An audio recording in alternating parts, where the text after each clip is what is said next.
ပကံဘိုးဆိုတာကြားဘူးလားပကံဘိုးဆိုတာပကံဘိုးတစ်ချက်ကိုပြောတာပေါ့ဒီပကံဘိုးဆိုတဲ့စကားလေးကဇတ်ထဲရတယ်လာတဲ့စကားပါ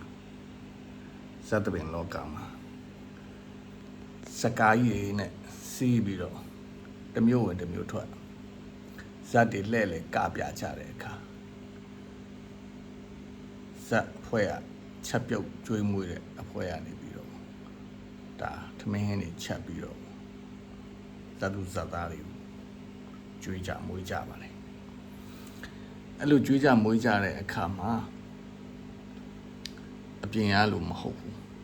ဇတ်သူဇတ်သားတွေကိုပကံတစ်ချက်စီတယောက်ကိုတစ်ချက်စီပေးထား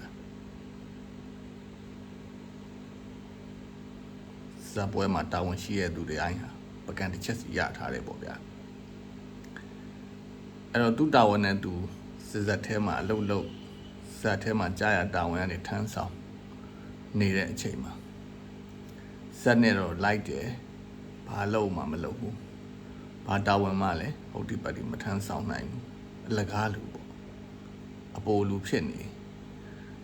သူ့ထမင်းကျွေးရတာပဲအဖတ်တင်နဲ့ဘာမှအသုံးမကျဘူး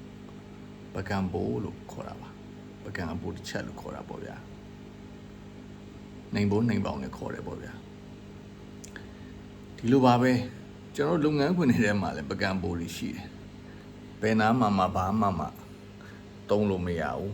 ဘာတာဝန်မှလည်းယူမထားဘူးဘာတာဝန်မှလည်းမထမ်းဆောင်နိုင်ဘူးအဲ့ဒါမဲ့အချိန်တိုင်းတော့သူ့ကိုပကံတစ်ချက်တော့ပေးထားတာပေါ့ဒါကိုပကံဘိုးပေါ့ဒါပေမဲ့ပကံပိုတွေကို short တက်လို့တော့မရဘူးသူတို့ကအလုပ်တာဝန်တွေဘာမှဟုတ်ဒီပါဒီမထမ်းဆောင်နိုင်ပေမဲ့သူတို့ကဟိုလူကိုအပြစ်တင်ဒီလူကိုအပြစ်တင်ဟိုလူရဲ့အတင်းတွေပြောဒီလူရဲ့အတွင်းတွေပြောအချင်းချင်းအထက်ထဲမှာ cloud ဆန်းအထက်လူကြီးတွေကိုမဟုတ်မမှန်သတင်းတွေပြော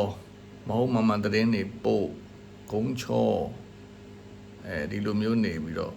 တကယ်ကိုအရေးပါအရာရောက်တဲ့လူတွေဖြစ်နေတာကိုလည်းတွေ့ရတယ်အဲ့တော့ပကံပိုးတွေကိုလည်းကျွန်တော်တို့က short တွက်လို့မရပါဘူးအဲ့တော့ဒီလိုပကံပိုးတွေကိုကျွန်တော်တို့လုပ်ငန်းခွင်မှာပကံပိုးတွေကိုတတိထားပြီးတော့ဆက်ဆံရပါတယ်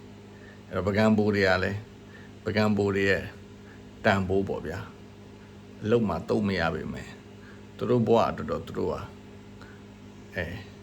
ဘယင်းတစုလို့ဆရာကြီးတစ်ပါးလို့ဖြစ်နေကြအောင်ပါပကံပိုးတွေကိုတော့ကြီးကြပ်ပြီးတော့ဆက်ဆံရတာပေါ့ဗျာဒါကဘဝရဲ့သင်ခန်းစာတစ်ခုပါပဲ